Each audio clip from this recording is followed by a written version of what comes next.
My name is Wright. I'm a lecturer and researcher at the Universidad Autónoma de Nuevo León in Mexico. And you're currently working in the Crick Centre. Just tell us a bit about your project. Yeah, I'm currently working on a research visit in the Crick Centre. We have a project on political participation in the state of Nuevo León. Mexico is a federal system, so things vary a lot from state to state. And Nuevo León is traditionally a demobilised, anti-politics kind of state in compared to other parts of Mexico where there's lots of political activity. So we're interested in finding out what's going on and maybe what's changed in Nuevo León in recent years.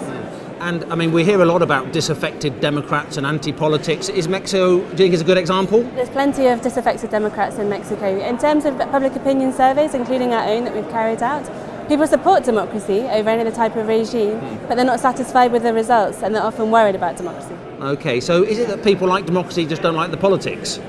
That's a very good question. I think people have a very idealised vision of what democracy is, that everybody will be richer and happier and more educated and more good looking with democracy. And democracy hasn't really solved many of the problems that people have had in Latin America, particularly socioeconomic inequality. Okay. So it hasn't been a solution.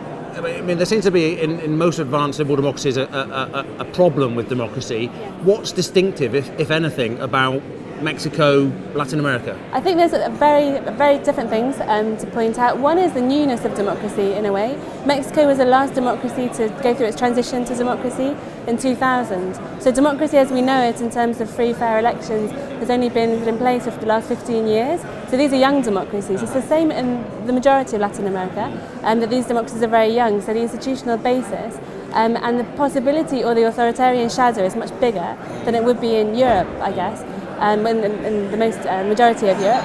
Also you have a lot of inequality, social inequality, which makes a big difference. And you have a culture which permeates Latin America of the strongman or caudillo culture, where your political leader or your populist leader is your savior, and that has big implications about how politics is done and how people engage with politics. But if politics is new, democracy is new, shouldn't they still be in a sort of a honeymoon period, all really happy? Has the rot set in quite early? Yeah, the honeymoon period I think was quite brief. Okay. But I think since the transitions, the expectations were so great in the transitions to democracy that I guess democracy couldn't live up to it, yeah. Which is why the honeymoon period has been so brief. Mexico is a bit different because a lot of Mexicans don't think there was a transition to democracy per se, right. Because they had elections prior to 2000, but it was under a hegemonic party, and there was no real opportunity for an opposition to flourish. So Mexico is a bit different in that sense, in that people look at it as an alternation in power rather than a transition. Although political scientists agree that it's a transition, Mexicans don't always agree with that. And what role do political scientists play in communicating with the Mexican public? There's a growing political science association and political science generation, I guess, in Mexico that was born through the transition, and then you have new additions and strange additions like myself. It's quite a big area now. What we're trying to do in our project, for example, is the results of the project, we'll share them with civil society and local politicians. So in that way we're feeding back into society, I guess, what we find about them. But I think there could be a greater role for political scientists in terms of local government or national government and proposals. I think there are missing opportunities for dialogue, but it's very much a growing sector, if you like. Political studies in Mexico was born 1970s, 1980s, and it's really started after the transition, alternation in power as of 2000, so it's still work in progress.